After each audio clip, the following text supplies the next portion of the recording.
Come on, Bitsy.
Good morning.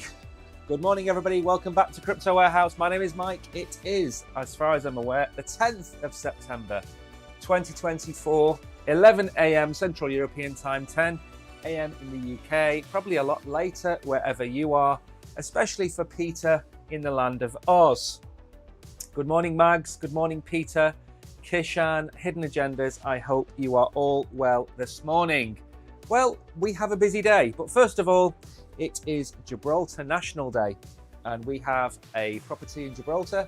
We will not be celebrating it, however, because it is not our day, but we are aware there will be lots of singing and banging going on outside during the stream, just so you know. Now then, we have a busy day. We are going to go through Kamala Harris, Harris, and her agenda for if she becomes the President of the United States. We're going to have a look at Polygon.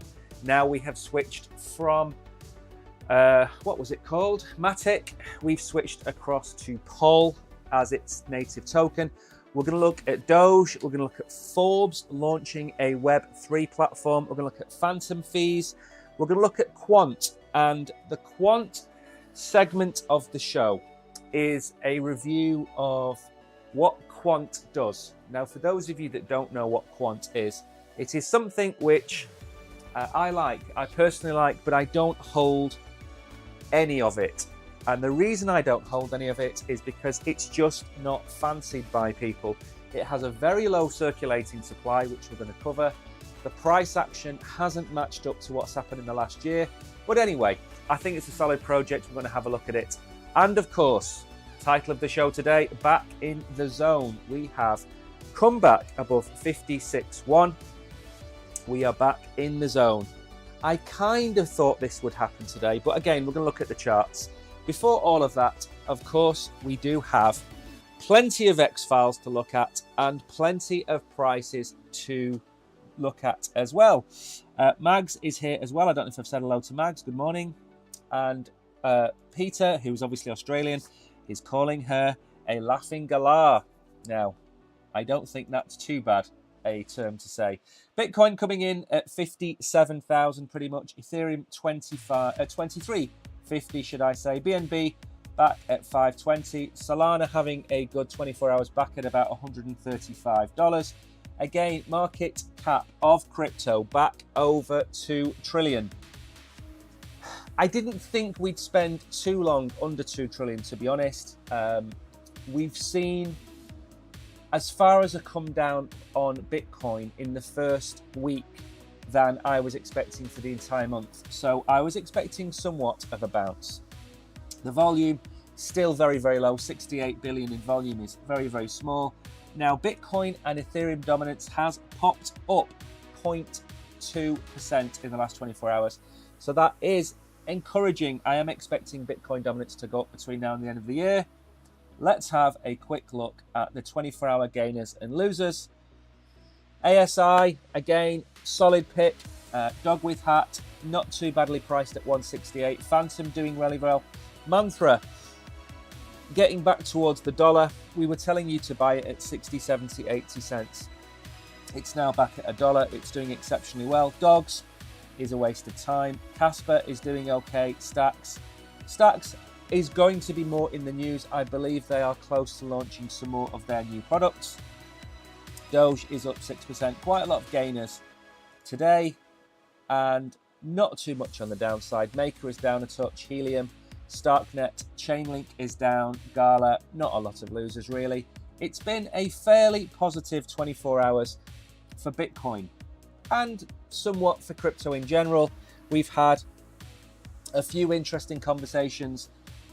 Michael Saylor's been on CNN, I think he was. There's a few things as well. Peter is getting extremely bullish on Lido, Radium and Mantra for a 10x from here. I don't think they are bad shouts at all. Lido is, of course, Lido, the biggest staking, liquid staking provider on Ethereum. I think Radium I've been using for about 5 or 6 years. I now use Jupiter because it gives me the best price, but Radium's been around for a long time. Orca is also in the same vein as as radium. Now then, we've not had one of these for a while. Remember when you listen to shillers online, you listen to these so-called social media influencers, okay? This is you have your grapes, you want to buy your meme coin, along they come, they take your grapes off you, and they run off with your hard-earned dollars, giving you a wave as they head off into the distance with your money. Don't trust anybody who tells you anything on the internet. Do your own research, watch as many of those people as possible, and come up with your own conclusion. If I sit here and tell you that 2 + 2 = 5, don't believe me until you've gone and done your own research. Now then, we kind of have been covering this as well on here. Bitcoin needs to break above 65,000 in order to create its first higher high since March. It's been a series of lower highs and lower lows for the past 6 months. We've got this on the chart. We are going to look at it in a minute before we get on to talk about Kamala.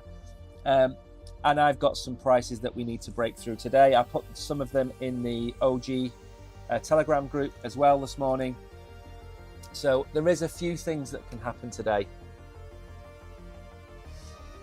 Now, there was a lot of kerfuffle about the fact that Bitcoin ETFs have not ripped us to $1 million yet. We're not at $1 million. We're not all millionaires. Peter isn't smoking cigars at 5 a.m. in his bath filled with yak's milk. Mags is not holidaying on top of the roof of his 8-story mansion. Why then have Bitcoin ETFs not done this for us? Well, we're not going to go through all of this, but the Bitcoin ETF, as far as ETFs go, has been the most successful ETF in the history of ETFs. We showed you yesterday that BlackRock's Bitcoin ETF has $20 billion in it. That's in 6 months. $20 billion in 6 months of fresh money has come in. Okay? We want to see adoption faster than we get it. We've said on this channel many times it's going to take 2 years for all of the funds around the world, the global funds, the new tech funds, the crypto funds. It's going to take 2 years to penetrate the market, get into people's 401s, get into pension funds. It takes time, okay? But even though it takes time, they are still doing incredibly well, okay? IBIT is the second fastest growing ETF launched this year. The only ETF that beats it on volume is KLMT, that was seeded by a single investor of $2 billion. Investment advisors are adopting Bitcoin ETFs faster than any other ETF in history. It's just that their historic flows are overshadowed by the even more historic purchases of other investors. It's accurate to say that investment managers represent a small fraction of buyers of Bitcoin ETFs, but it's not accurate to say that investment manager purchases are small. Again, we're not even in the second year of Bitcoin ETFs. And why do I talk about them so much? Because by October they're going to have 1 million Bitcoin. There's only 20 million Bitcoin. Okay, forget the 1 million that Satoshi's got, that's gone.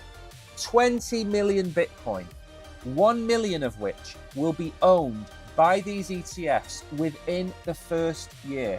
5% of the total supply that will ever exist is gone, okay? If you're going to base it off the circulating supply of 19.4 million, then they're already probably over 5% of the total circulating supply. So let's not panic, shall we? Now then, a tale as old of time. The stock you sold skyrockets. The stock you were about to buy skyrockets. Your stocks are down here. Remember, green envy is not going to get you anywhere. Just because Peter's mantra has gone on a massive surge in price over the last 6 months doesn't mean that some of your solid picks aren't going to follow suit.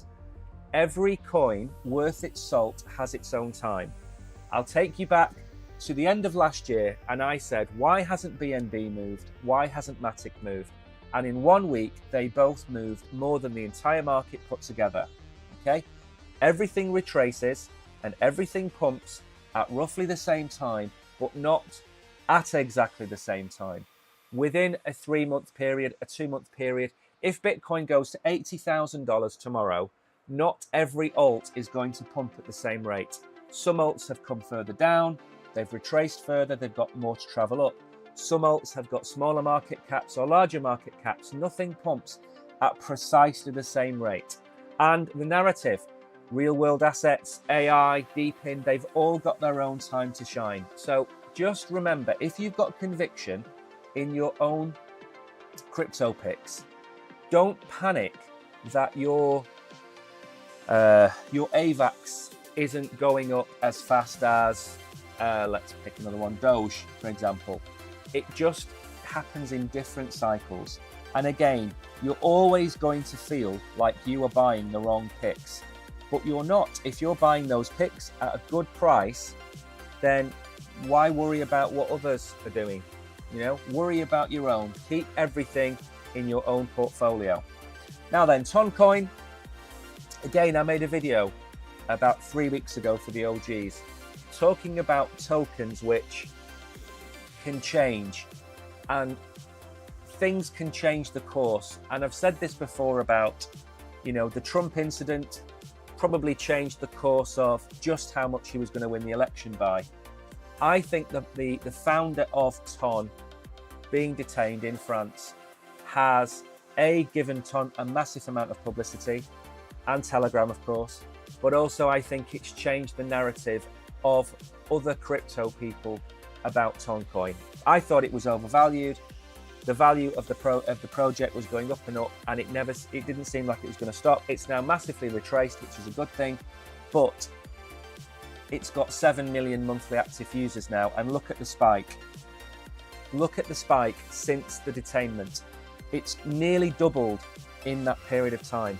Those types of events can fundamentally change the usage of a blockchain. Some people will use Ton and Telegram solely to support Pavel. So again, keep an eye out on that. And then finally, for those of you that are holding and staking your dupe, let me just bring this up very quickly. There is a vote which is going on until the 12th of September. So 2 more days. It started yesterday at 5:30. It runs until, let's see what day is today. It runs till Thursday at 5:30. I think this is probably Central European time. There's 2 days and 6 hours left. Go and vote. Remember, not everything you vote for is an airdrop. Some of it is to do with how Dupe is going to pay its working groups. Some of it is to do with, what are they going to do with the 3 billion tokens they're going to burn, all of those kind of things. Go and vote. Remember, it is called active staking rewards. If you don't participate in the votes, then your share of the voting rewards will fall. And this isn't a vote for an airdrop, yes, but it's a vote nonetheless that you need to go and take part in. So make sure to go and take part in these votes on jupiter.ag. Make sure to go and take part. Otherwise, you are going to probably miss out on a percentage of your airdrop. Now, I am seeing messages, but my chat doesn't seem to be updating, which is absolutely typical. Remember, if you are new here, smash the like button, say hello in chat. Good morning, KB. Good morning, Eugene. I haven't seen any of these messages, I'm sorry. Good morning, Storming the Castle. Hope you will all have a fantastic day and be up on your trades. I do. I mean, one of the things that annoys me a lot about people that post on X is when we have a green day like this, they all say, oh, it's great to see all of our, crypto community in profit. How are we in profit? Because the majority of people have bought up here. So who's in profit? The 1 or 2% of people that might have caught this dip? Possibly. Right then, where are we? Now, on Saturday and yesterday, in fact, we covered this channel that we've been in since about 1976 we've been here. I feel like I've been talking about this all my life. And I was saying that we tend to spend 4 days was this last one. This one here, I'm thinking we're going to call this 4 days, even though it's technically 5. So when we wick out of this channel, we do it for a period of about 4 to 6 days. Okay. And yesterday I was saying that, you know, we need to get back in this channel. I mean, look, we can go back. We came in, we entered this channel on the 28th of February, March, April, May, June, July, August. Nearly 6.5 months of saying the same thing. Okay. Sideways action, sideways and down. Now, Matthew Hyland is talking about putting in a higher low, and he is talking about this here. Lower highs, not higher lows. What is he talking about? He is talking about the fact that we have done nothing but put in lower highs all the way along here, okay? We've not put in a higher high. Well, we haven't put in a higher high. There is no precedent to this. So what do we need to do? Well, we kind of covered it yesterday, but we'll cover it again. We really need to stay above this line here, which is about 56.1. That's where we need to stay. The next real target for me is about 60,500. That's the bottom of the bull market support band. Then we've got 63,000 to get above to have, you know, a slightly more bullish outlook. Now, what's the problem with these targets? Why can't we just go through them? Because we don't go through them. What happens is we get rejected. And what does that do? It pushes us down. We are below the bull market support band. For those of you that are new here, the way I describe it is when you are below the bull market support band, it is like being trapped under a sheet of ice on a lake, okay? And you can't break up. When you are on top of the bull market support band, it is like being on a springboard and it bounces you higher. And the problem is, we didn't break it that time, we came crashing down. We got above, we couldn't hold it, we came crashing down. We bounced off it. We bounced, we couldn't hold it, we came crashing down. Now, I'm not a betting man, but if I was, I would say that we're going to get somewhere in this area here. I am terrible at drawing. We're going to get somewhere in that region there. And we're not in October yet, so let's put that to one side for a minute. What could happen is we could struggle to break the bottom of the bull market support band, get to the middle of it, even get to the top of it, and then we're going to come straight back down again. Okay, that's one scenario because we've got previous to show us that that's what we've done. We haven't broken it. We keep wicking to it. We break above it. We can't hold it. So for me, there's no massively bullish scenario right now where we break above it. Now, coming at the end of September, we have the rate cut. Okay, the rate cut can mean Bitcoin dumping, it can mean Bitcoin pumping, it can mean the stock market pumping. There is a percentage where the market goes up after so many days. I think it's 30 to 45 days the market goes up. I don't know what it is right now. But the point of the matter is, at this moment in time, until we get to the middle of October or beginning of October, I don't see us ripping up. But again, there's all of these different scenarios where we can kind of come up and come down. And until we break this line here, until we break it and find support at it, and then break this line and find support at it, we are not going to break the lower high, we're not going to break the top of the bull market support band, and we're not going to break the bottom. We are just back in the range, okay? And yes, every time we come back in the range, we do have a lovely move up, yes, okay?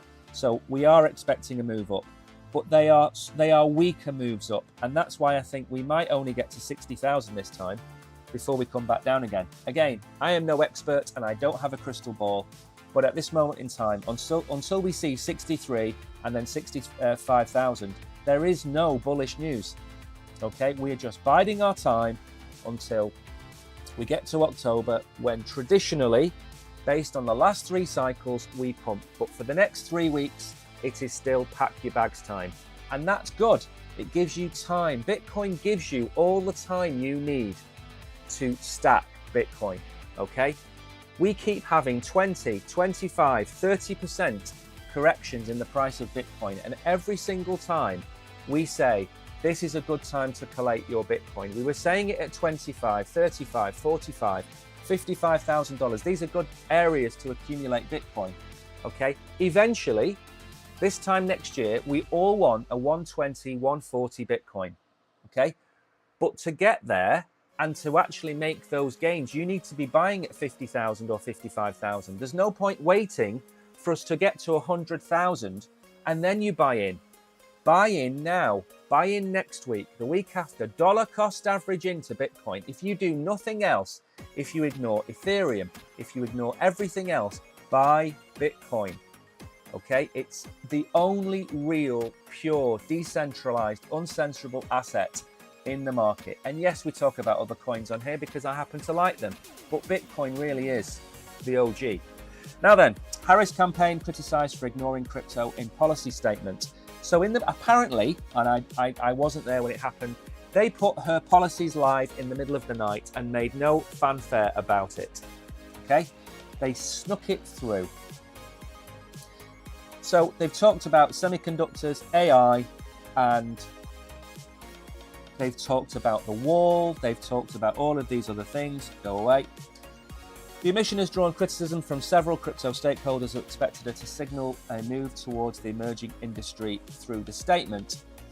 Some might argue that other cutting-edge industries of the future equals placeholder for crypto, but it's hard to continue to support something when the current admin doesn't support it. Taylor Barr, a senior policy associate at Digital Chamber, added that less than 2 months before the election, Harris has limited time to make a significant statement. The debate would be a key moment. This is the debate that's coming up today, in fact. And anyway, we're not going to read any more of this. Two interesting facts for you. When Biden debated with Trump, they forced through this mic cutting policy. And now Kamala wants to interrupt Donald Trump. She can't because the Democrats agreed to the mic cutting.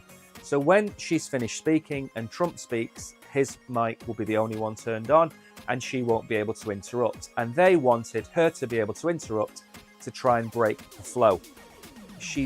They're in a whole world of pain. Now, I'm gonna put something in the cold, light heart of day. There's two ways to look at the crypto industry as far as the President of America is concerned. Number one, it is only a $1 trillion market. Okay, it's only a $1 trillion market. It's not a very big market. We showed you yesterday the value of BlackRock compared to the value of the IBIT ETF. Okay, 20 billion versus 10,000 billion. Okay, crypto isn't a massive industry yet. And even during the height of the bull run, we might get to 6 to 10 trillion. Okay, but it's still not massive. That's one way of looking at it. The other way of looking at it is that 50 million Americans hold crypto. So that's 50 million votes, potentially. Now, obviously, you're going to have maybe 20 million Democrats, 20 million Republicans. So you're only really fighting over 10 million people. But 10 million people can swing a lot of votes. So one way is it's a small, insignificant market at the moment. Therefore, she doesn't want to highlight it. Fine, I get that.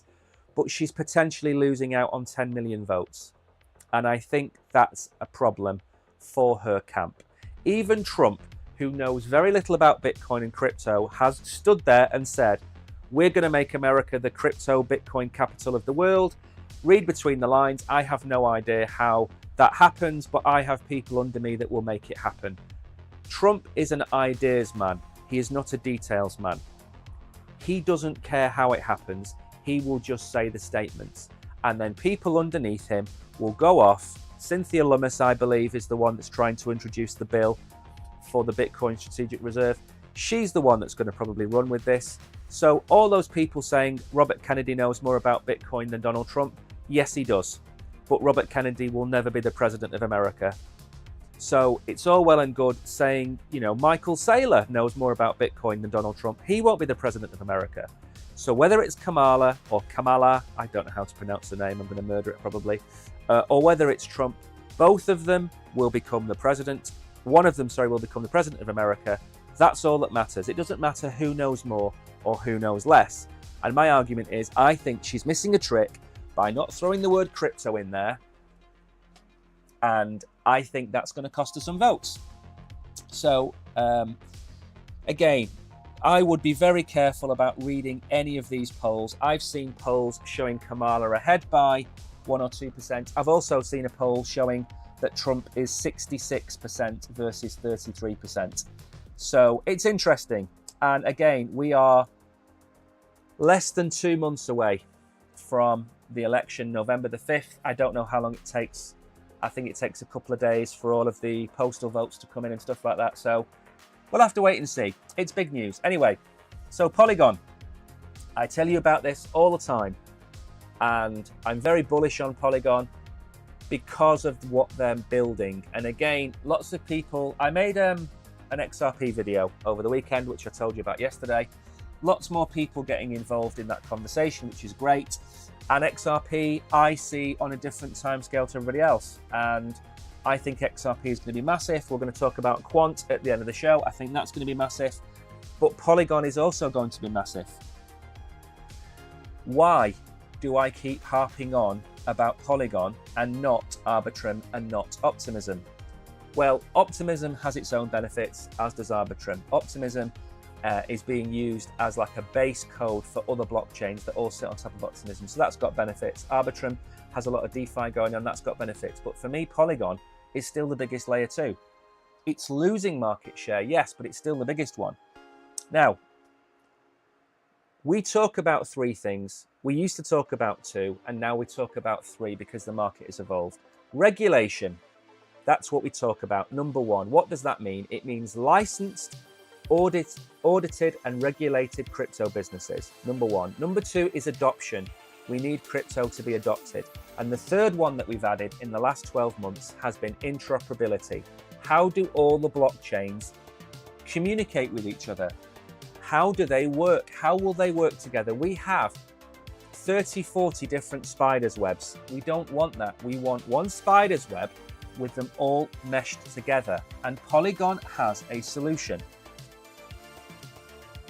Ethereum, Solana, smart chain, Base don't work well together. The transactions across these chains are costly and have vulnerabilities. We know that CCIP and things like that fix that, but we'll leave that to one side for now. Now, Mark Boyron, they will work on bringing all blockchains together with infinite scalability. Now, this was the reason that they switched from Matic to Pol, because Pol is going to become the gas of what we're about to talk about. Cross-chain interoperability continues to be a major hindrance to tech. In a recent interview, Polygon Labs talked about how they are going to upgrade and work on fixing this issue. It's called the AG layer, which is short for aggregation layer. It connects all the blockchains. He explains that the AG layer is a universal protocol to connect layer 1 and layer 2s. It's not just about layer 2s, it's not about Ethereum, it's about getting everything together. They talk about infinite scalability. That we'll leave to one side for a minute. They also talk about ZK, zero knowledge proofs, which could be integrated with it. Again, Polygon, they were at the forefront of ZK 2 or 3 years ago. Cross-chain fragmentation has been a hurdle. Transferring assets from one to a different network is one of the issues and contains vulnerabilities. So, for example, if I have one Ethereum and I want to go to Solana, for example, and I want to play Nyan Heroes, or I want to buy something on Solana, I can't do that. The wallets aren't ready. You know, the MetaMasks, the Phantoms, they're not ready. And the blockchains aren't ready. There's something missing, okay? And that is the connectivity between the different blockchains. I don't want to pay $25 to send $25 worth of Ethereum to Solana. I want a system that connects them together. Blockchain bridges involve a complex operation of locking up tokens on one network and creating alternative tokens on another. Yeah. Cross-chain interoperability is one of the key pain points for users holding different kinds of assets. Any network that fixes this problem will be in a strong position to grow. So again, this is what they're working on. They've gone from just being a layer 2 on Ethereum, and they're trying to solve this problem. Is it going to work? Possibly. Possibly, we don't know. I think they've got enough money behind them to make it work. And all that a user wants is to have one wallet called the One Wallet. And they want to put $50 in, and they don't care what blockchain it's on. They don't care about any of that. And they want to go and play games on the Polygon chain. They want to go and buy an NFT on Solana.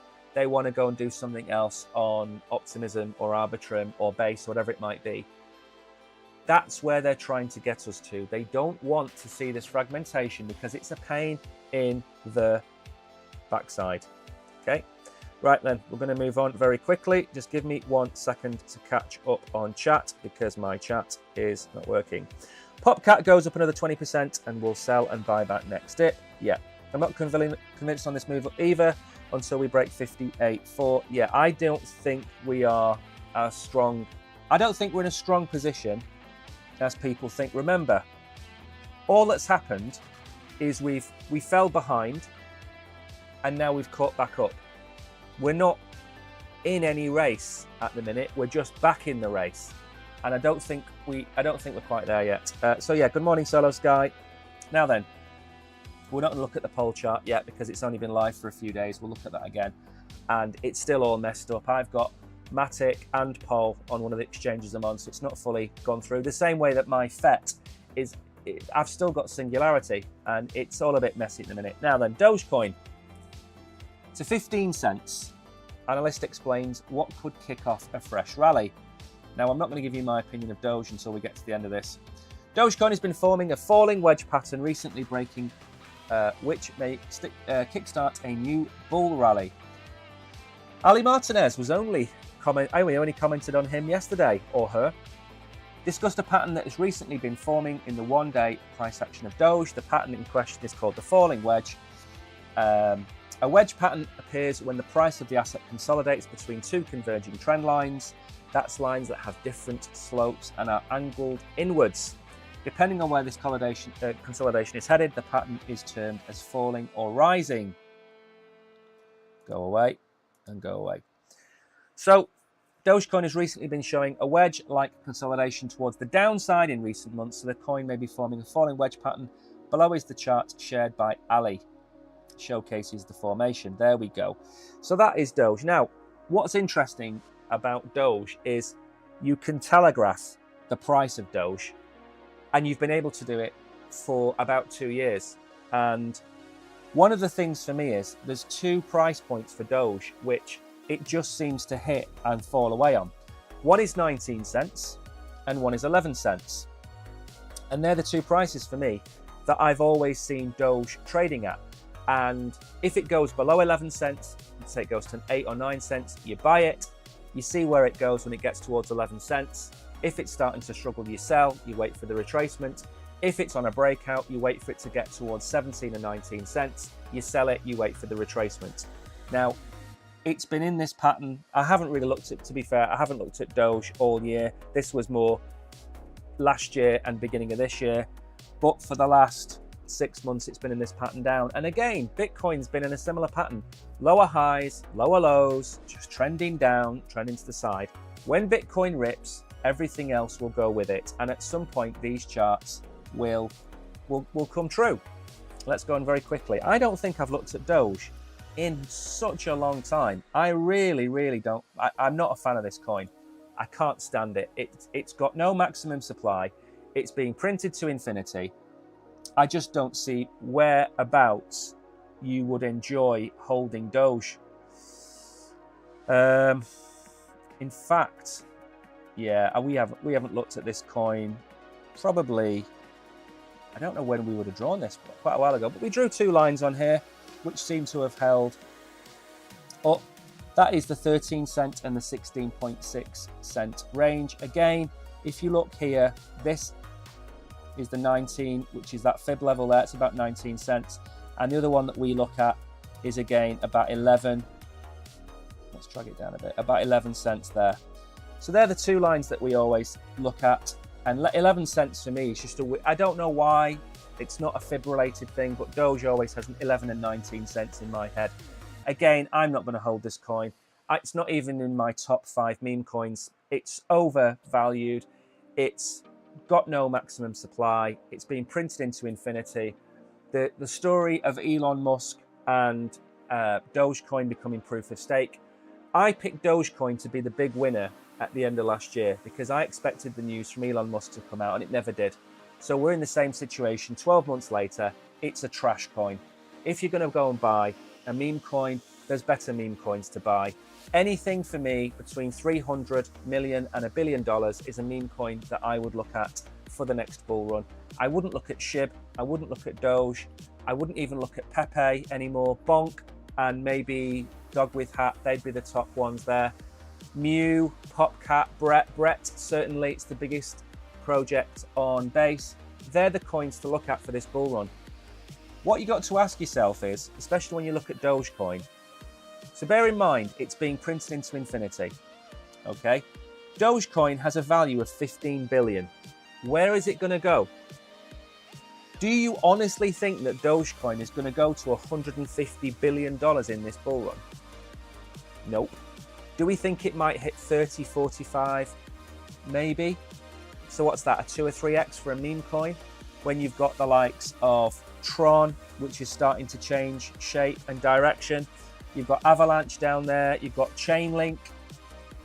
I'm not going to mention Litecoin. You've got Near Protocol's already in the top 20. Lots of people like Casper. ICP I like, lots of people don't. ASI is coming in up there. So you've got a lot of coins that probably have more runway for growth than Doge. And especially for meme coins, in my opinion, it's an absolute waste of a position, in my opinion. Anyway, we're going to move on because I think we're going to run out of time again. We're going to do that. Who uses SafePal wallet? How to withdraw USD by these words? Don't just put crap like that into chat. Yeah, don't follow that. That's just spam in chat. We don't need that. So Forbes Web3 introduces blockchain rewards program with Amazon, Apple, and more. Again, this is exciting, is it not? Forbes Web3 has announced the launch of a new blockchain-based loyalty platform in collaboration with the Quibi Foundation. Never heard of it. The platform, set to debut later this year, is designed to transform how Web3 communities interact with brands by offering an innovative and secure reward system. The new loyalty program will enable users to earn, track, and redeem rewards through a growing network of partners. They include gift cards from major brands, donations, air miles. Now, this already exists. Every exchange that you're watching us on now has this already in place. I can't remember the name of it off the top of my head, but it already exists. Trying to think of the name of it. But anyway, I followed them in the past.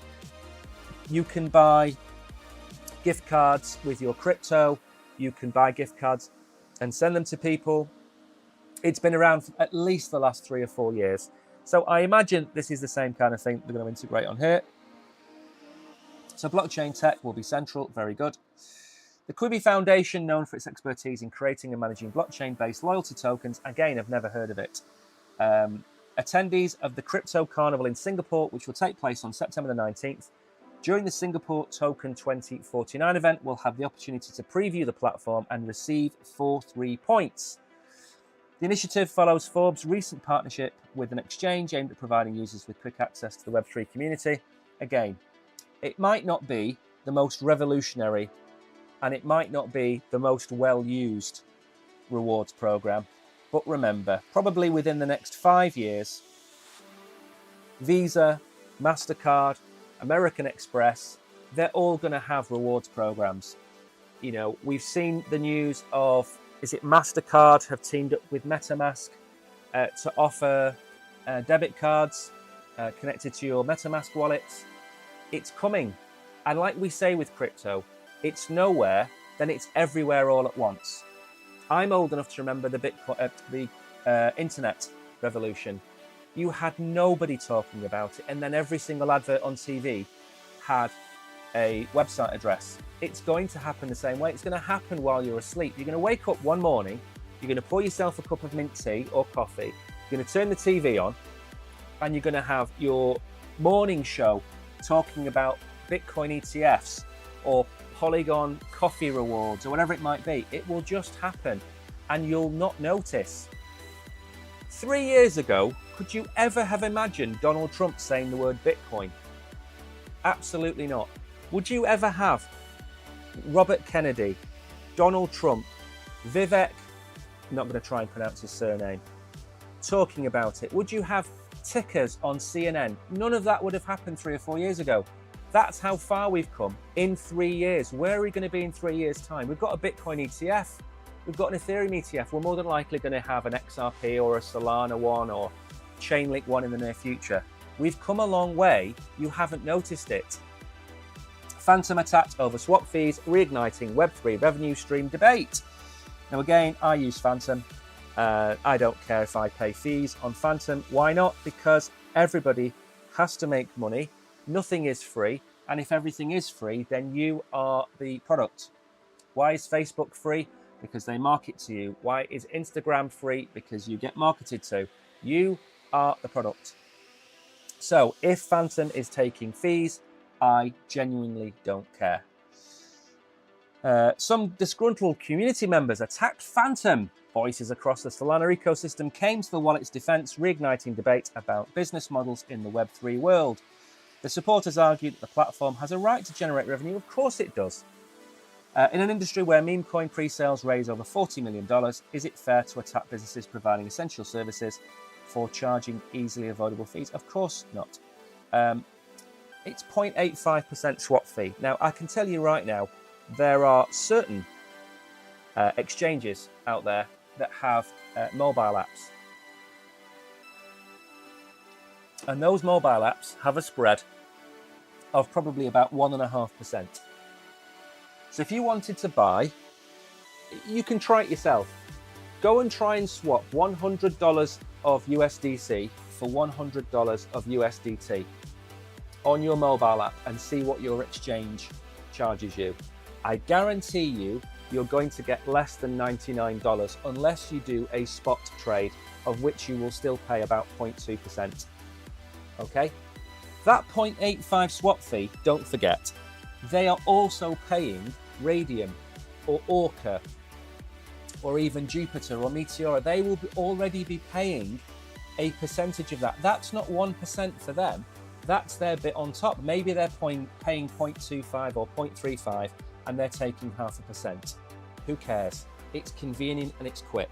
And if you do care about that, go directly to an exchange and trade it on there on the spot rate. That's the only way you can do it. But it's convenience.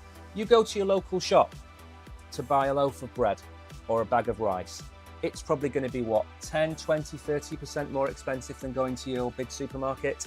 So why do you do it? Because it's convenient, the same way you use Phantom. People who complain about this don't know how business works. What do we want to see? Do we want to see Phantom not charge anything and go out of business? Then where are we? So they made $30 million through swaps. Who cares?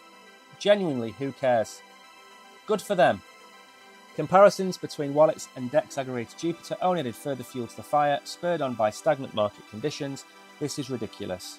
Again, who cares? Who cares? If you want to go and do it that way, go and do it that way. But if you want convenience, use Phantom. It doesn't matter at the end of the day. You're not going to be, normally you wouldn't be changing more than $100 anyway. So what's that going to cost you? 85 cents. Who cares?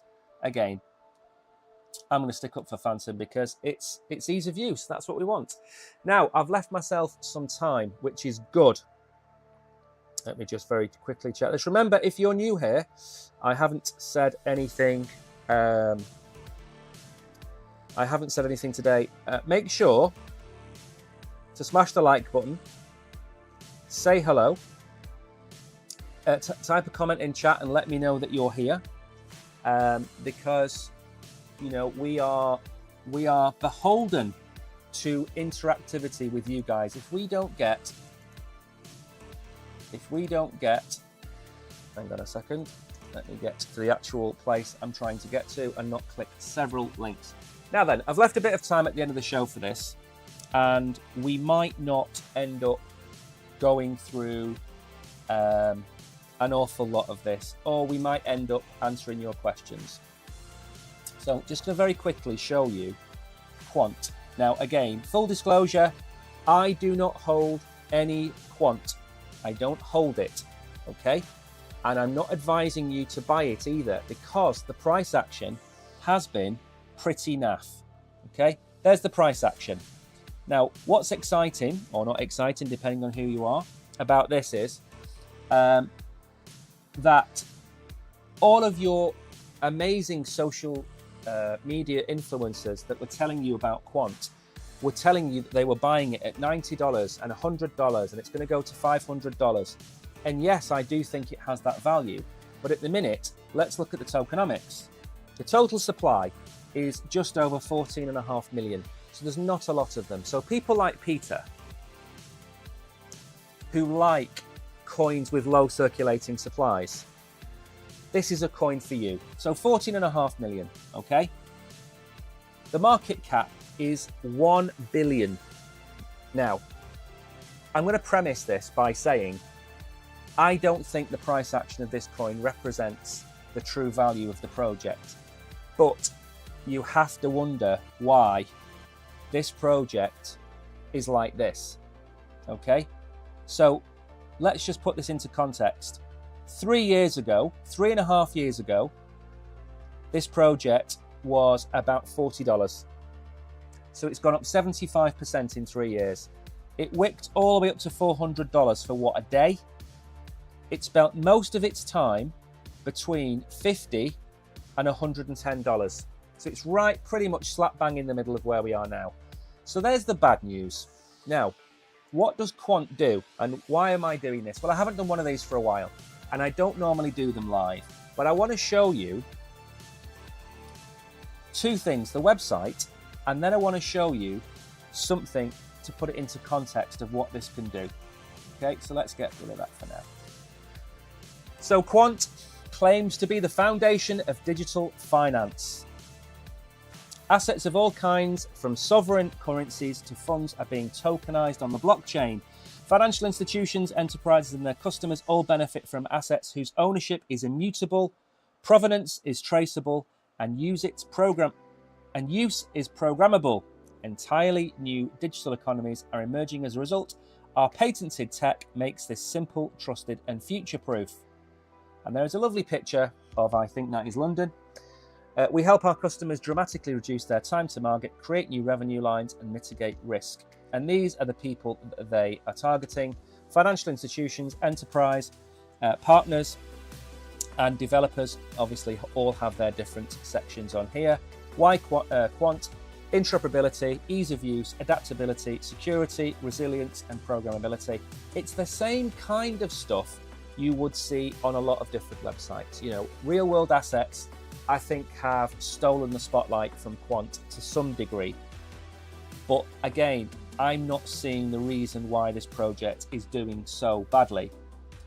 Now, there are, I don't know if you can see this, text is like light grey on white. So the three or the four things they do: digital currencies, payments, capital markets, and supply chain. Now, the one I'm going to show you a demonstration of in a minute is the supply chain. Blockchains are bringing clarity and certainty to areas such as procurement, logistics, provenance, customs, and payments, helping to make notoriously complex global supply chains more efficient. Now, there's a lot of competition in the supply chain industry. VeChain, for example, has been around for like 8 or 9 years. That's a major competitor. Payments. Interbank payments, utility payments, direct debits, personal remittances, cross-border payments, instant payments could all become smarter with the right tech. Our blockchain and payment solutions are here to bring the next generation. What does that sound like? It sounds like XRP. So we have XRP and we have VeChain going against quant. Digital currencies. Again, commercial banks, sovereign states, they're looking at their own digital currencies. Who are they up against here?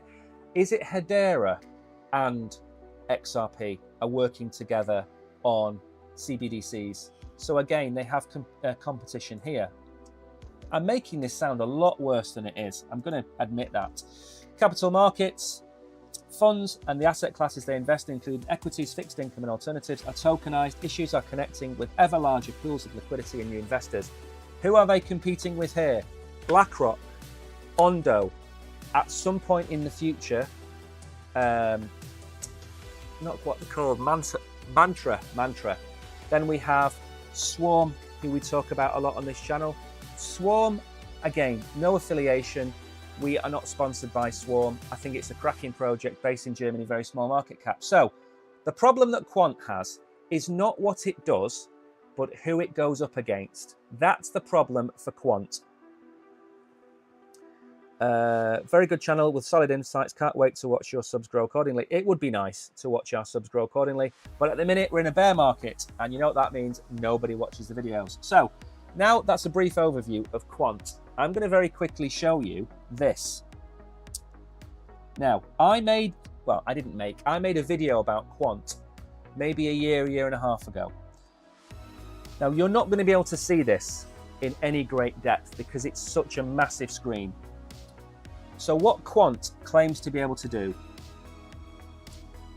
enterprise and institutional grade multi-chain oracles connect any network to any network at scale without overhead or limits.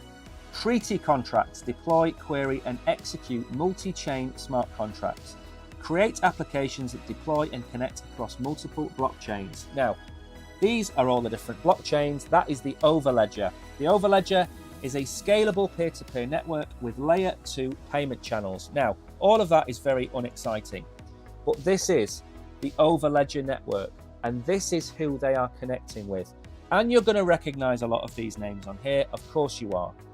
On the left-hand side, you kind of have all the different social channels. You've got the likes of LinkedIn, you've got Microsoft, you've got Google, you've got Pinterest, you've got all of that nonsense down there. Under payment APIs, you've got Google Pay, you've got Apple Pay, you've got Amazon Pay, Sage, the usual suspects down there. You will also notice WhatsApp. Under blockchains, look who they are tied into as well. They have XRP, Ethereum, Cardano, AVAX, Bitcoin, the usual suspects. Then you have the enterprise blockchains, you've got the banking APIs, and the banking APIs they're all the ones you would expect. Santander, Barclays, Citibank, the usual. And then on the other side of that, you've got all the different APIs into Intel, you've got Bosch, Nest, Amazon, Cisco, Samsung. So this is the breadth of what the Overledger can do. Now, what's key for me here is XRP, okay? And why that is key to me is very simple. XRP is introducing smart contracts to connect it as well up to the Ethereum EVM. We've seen Polygon talking about creating the AG layer. So you're going to have a seamless flow of XRP across multiple blockchains. But don't see XRP as a competitor to Quant, because XRP doesn't do everything that's on this chart. That's why I was showing you a minute ago all the different direct competitors to Quant. But each direct competitor is in a single market. What Quant is trying to do is connect everything together that isn't necessarily on the blockchain. And that's not what XRP are doing. That's not what Ondo or BlackRock are trying to do. That's not going up against Chainlink directly, although Chainlink are, again, another competitor. So Quant has a unique position by the very fact of having this Overledger operating system. Now, the issue is, this is massively optimistic that they can actually pull this off. If they do pull this off, do you honestly think it should have a market cap of $1 billion? Where's the competition at? XRP, 4th or 5th biggest blockchain in the world. Chainlink, easily up there at what, 5 to 7 billion? Ondo has the same market cap as Quant. It doesn't do 1/100th of what Quant is trying to do. The issue is nobody knows about quant. It isn't sexy. It's not in the headlines. It's not in the news. So nobody holds it. Nobody buys it. But again, because of that fact, I'm not going to sit here and tell you that this is a solid investment. I'm only presenting you with why I think quant should be a far more valuable crypto asset than it is now. Low circulating supply, good business plan, already built out. It is going around the different blockchain conventions. It is talking to people. They are out there and about there. They are talking to everybody that's on your screen in front of you, but they have no market cap. They have no decent price action you can see on here. So what's going to happen with quant? Well, in my opinion, one of two things. Obviously, I'm going to sit on the fence with this one. This is going to be a $500 coin, or it's going to be a $30 coin.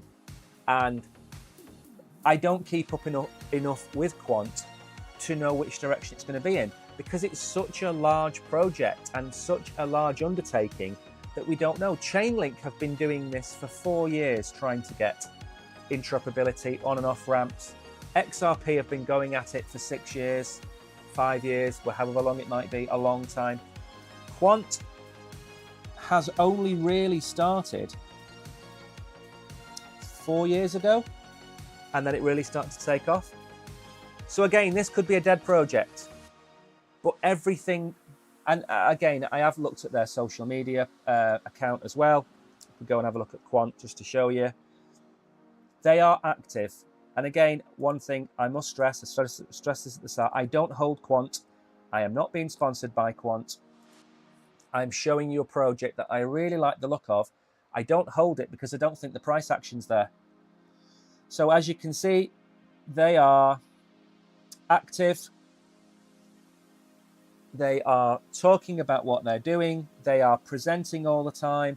They are speaking at the blockchain conventions. This gentleman here, Martin Hargreaves, is going to be in Barcelona in 2 weeks' time talking.